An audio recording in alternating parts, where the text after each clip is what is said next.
Nagsimula ang lahat sa pagsugod aning tanan, yung biglang tumakbo ni kalit lang og dagan, kaya yung mga nadamay napagan. Sa paghinto ng nihunong, nagtataka na ang nahibulong. Akala kasi nila ang bumulong ni Honghong.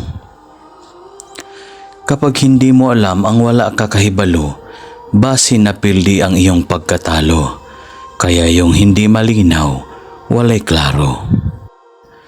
Sa mga kasabihan na panultihon, habulin mo ang imong gukdon para kung meron kang itatayo, na akay patindugon.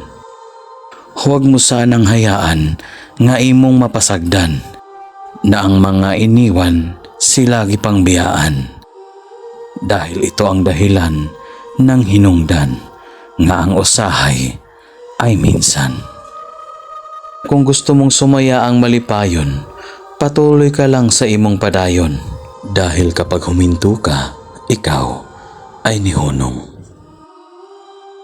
At eto na naman si Vice Kapitan na nag-iiwan ng kasabihan.